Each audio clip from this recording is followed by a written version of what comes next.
Cette réunion en visioconférence présidée par le Premier ministre chef du gouvernement Anatole Koliné Makosso en lieu et place du président de la République a permis de partager avec les ministres en charge des questions de l'environnement de la Commission climat du bassin du Congo les informations relatives à l'organisation du sommet des 3 grands bassins forestiers du monde, Amazonie, Congo, Bornéo-Mekong, qui aura lieu à Brazzaville du 26 au 28 octobre 2023.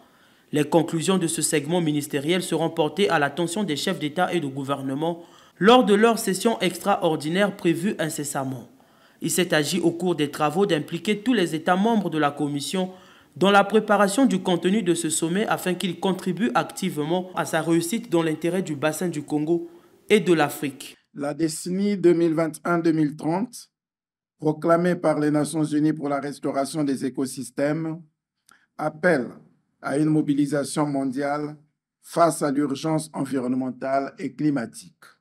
Ce deuxième sommet des 3 bassins est soutenu et coprésidé par les chefs d'État des 2 autres bassins, le président de la République du Brésil, son Excellence Luiz Inácio Lula da Silva, et le président de la République d'Indonésie, son Excellence Joko Widodo.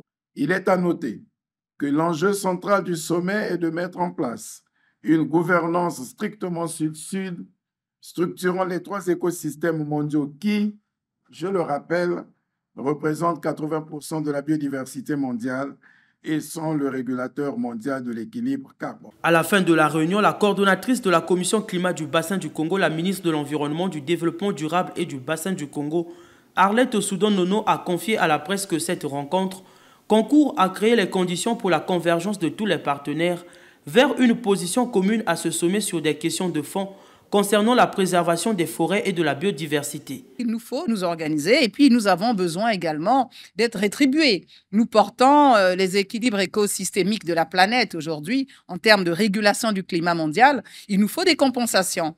Autant dans le jargon, nous disons que nous sommes de bons élèves de l'atténuation, oui, mais qu'est-ce qu'on nous donne en termes d'adaptation ?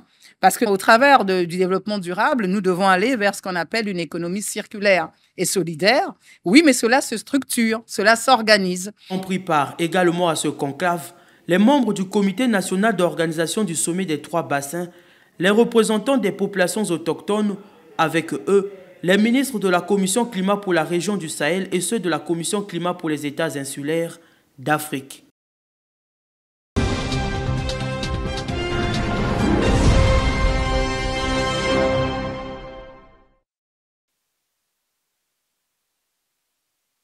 De la vitesse à la gymnastique, en passant par le saut en longueur, les candidats au brevet d'études du premier cycle BEPC session de juillet 2023 passent les épreuves pratiques d'éducation physique et sportive en toute sérénité avec confiance. Je suis venu faire mon EPS et tout s'est bien passé, comme je l'espérais. L'EPS est l'une des épreuves qui va contribuer à la réussite du BPC rouge. Pour ce chef de centre, tout se déroule suivant les normes édictées. C'est aujourd'hui qu'il y a eu le lancement officiel en ce qui concerne les épreuves pratiques d'éducation physique dans tous les centres. Dans l'ensemble, les épreuves pratiques se déroulent dans de très bonnes conditions. Cette phase pratique d'éducation physique et sportive va durer 6 jours à compter de ce 10 juillet.